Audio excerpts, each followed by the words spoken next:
Oke, assalamualaikum warahmatullahi wabarakatuh. Ini berita mengejutkan ini. Saya lihat ini Bang Erik ditanya sama wartawan. Dia rada-rada bisu jadinya, hanya senyum aja sedikit-dikit. Tapi lebih banyak murungnya. Coba kita lihat. Apa yang terjadi nih sama Pak Menteri ini? Pak, jadi Pak, Pak, gimana Pak? Lanjutannya gitu Pak, setelah Pak, Muka imut-imut ganteng, masih muda lagi, kaya lagi. Bang Erik ini kan kita tahu dia kaya bukan nanti jadi menteri, sebelumnya udah kaya memang. Tapi ya mungkin aja belum cukup. Halo Bang Erik, waduh ngomong dong. Ya mudah-mudahan Bang Erik bisa bantulah kita masyarakat kecil ini. Kami tidak kerja Bang, jujur. Jadi youtuber rendahan lagi.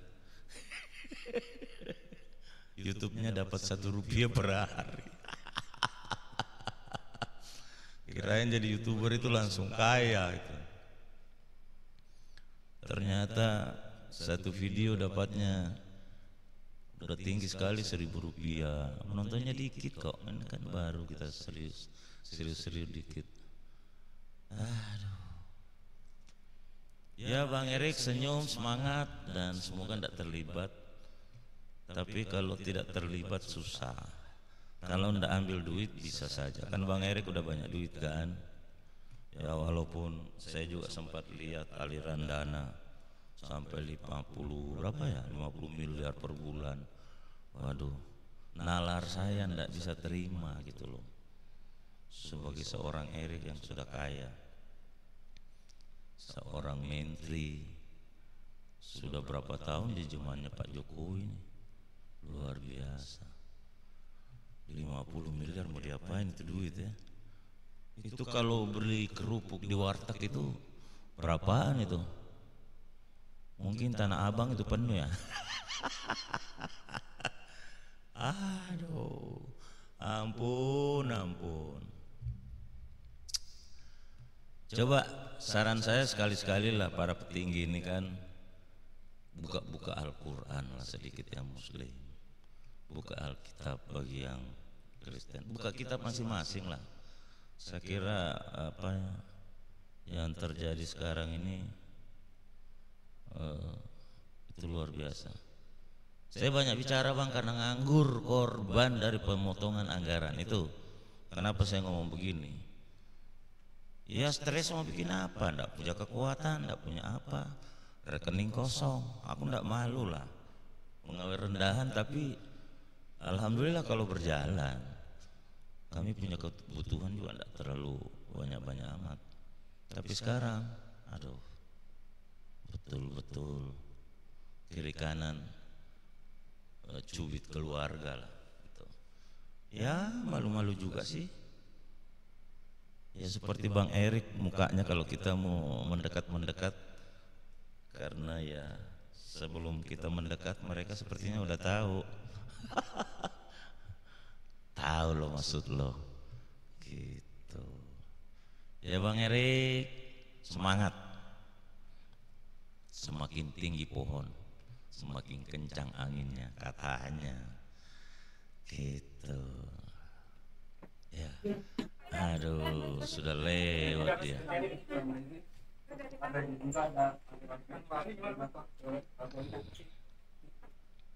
Nah senyum dong.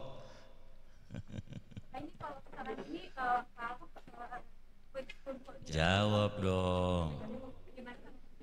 Aku ndak yakin Bang Erik kalau Anda terlibat dalam mengambil uang. Kalau terlibat ini susah. Bapak kepala rumah tangga, tanggung. Orang garong di rumahnya ndak tahu, sebagai kepala keluarga itu orang bilang sungguh terlalu.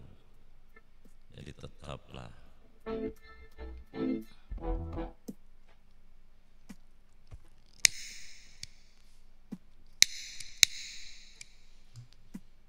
Ya kami doakan semua petinggi-petinggi kita ini kan orang terpercaya semua, punya integritas, punya, wah ini satu ini masih muda kasihan.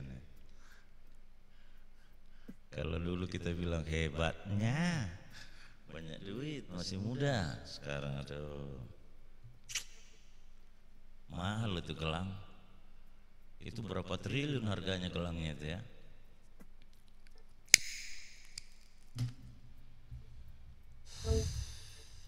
Jujur bang, aku stres nggak kerja gara-gara pemotongan anggaran.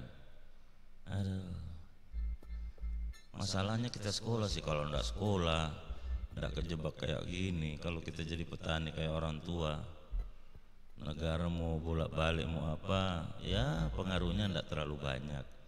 Beras di karung banyak. Sekarang aduh nggak ada ya. Oke. Jadi saudara-saudara yang nonton ini, khususnya kalau yang masih muda-muda, jadi jabatan ya seperti Ustadz bilang bahwa itu adalah musibah. Jadi kalau dulu orang yang punya iman kuat, punya ketakwaan, jadi jabatan itu adalah amanah. Dalam bahasa kerennya, dalam Islam itu adalah satu musibah besar. Nah, itu begitu kukuhnya bagaimana mempertanggungjawabkan jabatan, begitu. Ya kalau kita lihat Pak Erik tidak mungkin lah, dia menteri sudah kaya sebelum jadi menteri. Berapa ya, 11 apa tuh miliar kan, berapa 100 miliar kan, nggak tahu. Orang kalau bicara miliar itu susah tinggal di sini, nggak bisa. Ratusan juta aja itu kita kaget kalau melihatnya. Ya. Jadi berharap kepada Pak Erik beserta teman-teman, dan terkhusus kepada Bapak Presiden, tolonglah kalau kembali ini uang juga harus transparan supaya bisa digunakan kembali dan kami bisa bekerja kembali seperti biasanya. Sekarang jujur minjam-minjam, padahal kalau tampilan ya orang lihat kita ini ya gayanya ada duit sih. Kita bersyukur Allah memberikan satu kesempurnaan. Tapi si dompet tidak malu-malu, andainya bisa ditampilkan di sini rekeningnya. Itu rekening-rekening tidak bisa ditarik lagi, tidak tahu kapan ditutup. Ya bang, untung aja tidak ada utang karena kami bukan pengusaha. Yang kasihan ini pengusaha-pengusaha ini, apalagi yang memerlukan modal yang kredit, luar biasa menderitanya. Kontraktor muda, karena biasanya di kontraktor itu yang banyak cicil dump truck, cicil eskavator, mana minjam pribadi. Nah kalau tidak ada kerjaannya gimana nih, khususnya di bidang apa ya, KPU-an ya. Waduh, ini ada kalau saya lihat Adian itu jalan hanya 60 kilometer se-Indonesia ini bisa dikerja.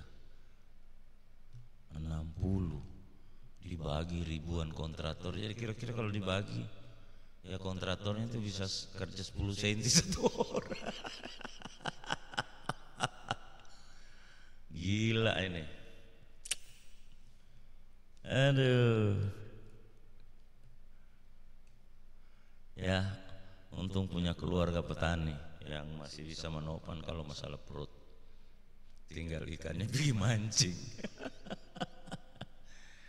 Ya bang, jadi kami bikin konten ini karena kebetulan saya lihat ada aksesnya, kita ada komputer, jadi YouTuber kecil-kecil. Alhamdulillah biasa dapat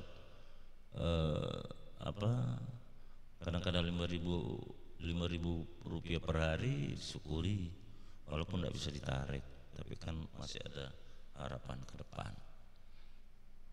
Gitu ya. Terima kasih Bang Erik, saya doakan insya Allah harus, kalau memang benar, tapi kalau tidak benar jangan melawan, itu aja. Itu sudah rumus, diputar gimana pun. Kalau kita tidak benar baru mau melawan, susah. Namun kelihatannya di Indonesia ini saya lihat, aduh, belum pernah ada satu pun koruptor yang mengaku, padahal sudah terbukti. Belum diperiksa udah terbukti, kelihatan kok rumahnya melebihi daripada kemampuan hasilnya. Pegawai negeri kan bisa terhitung.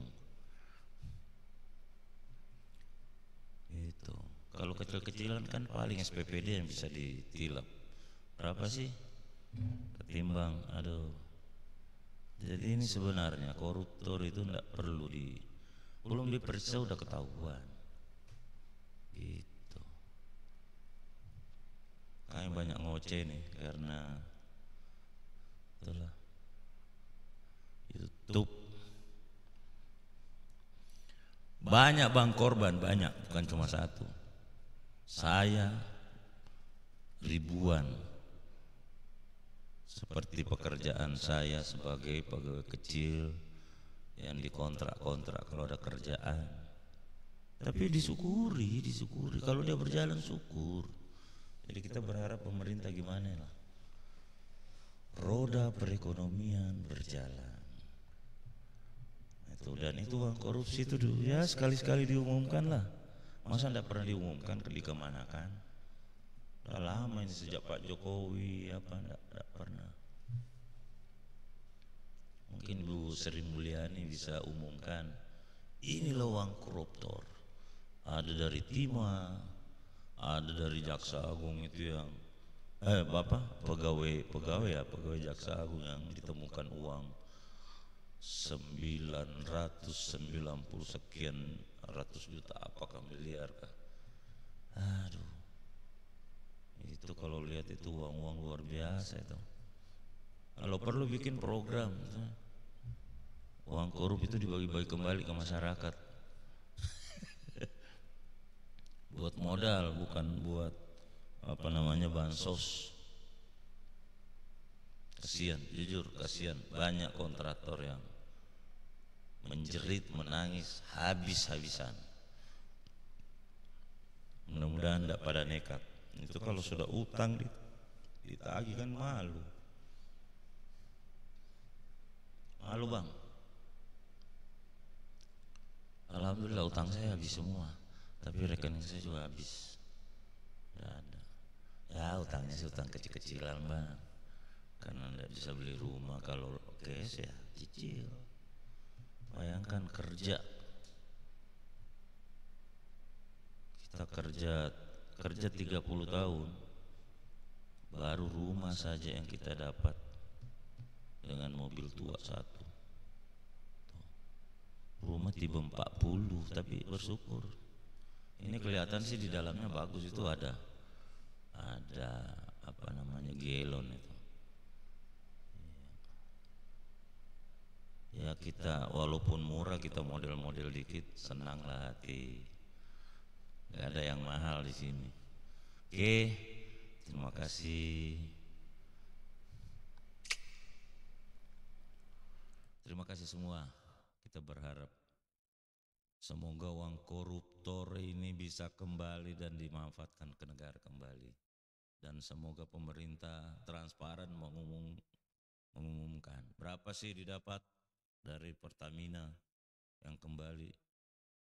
Itu yang mantan Jaksa Agung itu, bukan mantan pegawai Jaksa Agung itu, kan ada yang didapat di rumahnya. Aduh, lautan duit. Ya tentunya kita berharap kalau uang itu ada berarti kita juga bergerak kalau dikembalikan. Yang cuma diumumkan sekian triliun ya, tapi ya anggaran gitu-gitu aja gitu loh. Oke, terima kasih banyak. Assalamualaikum warahmatullahi wabarakatuh.